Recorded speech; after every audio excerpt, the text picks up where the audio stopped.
Hello everyone, my name is Eric Young. I'll be giving you a class today on hydration, the importance of hydration. If you didn't know it is possible to overhydrate. It is called water intoxication. Also it's known as water poisoning. It's very rare that happens to people, but in some cases it does happen. It is when the body you drink too much water and you have a potentially fatal disturbance in the brain's functions. Once that happens, the result of that is the normal balance of electrolytes in the body is pushed outside the safe limits by overhydration. Consuming too much water is very, very rare. It is very rare.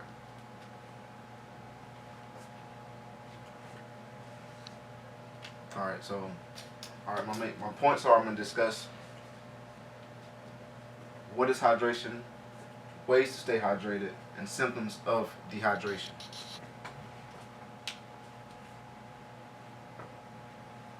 Alright, hydration is a balance of water in the body to maintain the body's overall physical health. Now, if you're not properly hydrated, you will have, symptoms, but we will get to that later on in the speech. Water is the single most critical nutrient. The human brain is composed of 95% of water, which is why we need to hydrate. Blood is 82%. The lungs are nearly 90% water. A lot of people didn't know that, but we're giving this class to inform you about hydration. Water is also the single most critical nutrient for health, growth, and development. It's critical to the balance of all body systems, including the brain, heart, lung, kidneys, and muscles.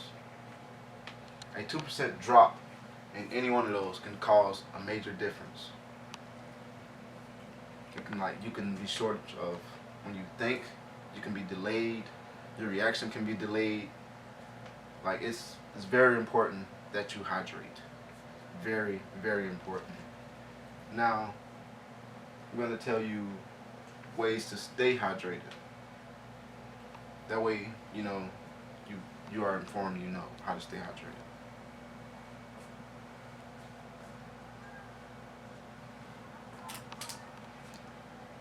Way to stay hydrated is to drink water. There's other ways. I'm going to tell you better ways, because a lot of people don't like to drink water.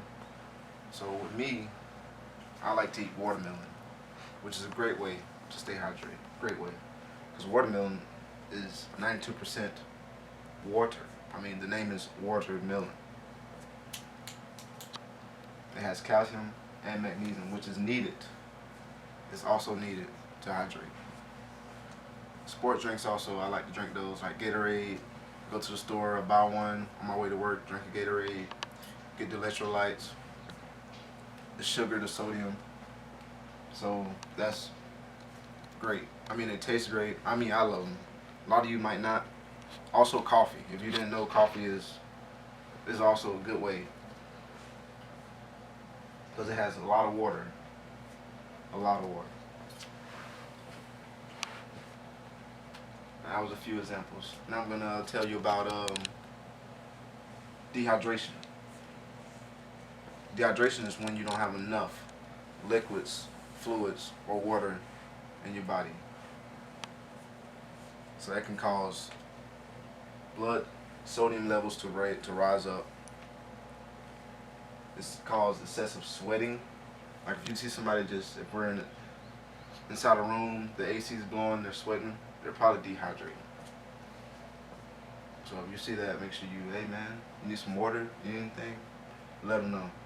They're vomiting, diarrhea, they're sick, have a head cold and they're throwing up, they're dehydrating. Because they're losing their fluids, their bodily fluids.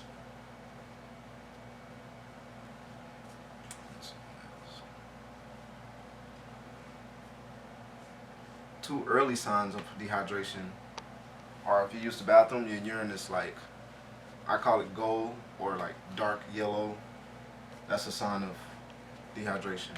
Or if like you're like you just want some water, you're just like very thirsty, that's also a sign of dehydration. So that was my speech. Well, some of my points on dehydration. So hydration is one of the key roles to having a healthy life. It's very important that you hydrate. Very important. Hydration is easy. Just drink the required amount of water for your physical demands throughout the day. So usually you're supposed to drink like 2 liters throughout the day. But if you're running, you work outside, you should consume more. And that concludes my class, my speech on hydration. You guys have a nice day.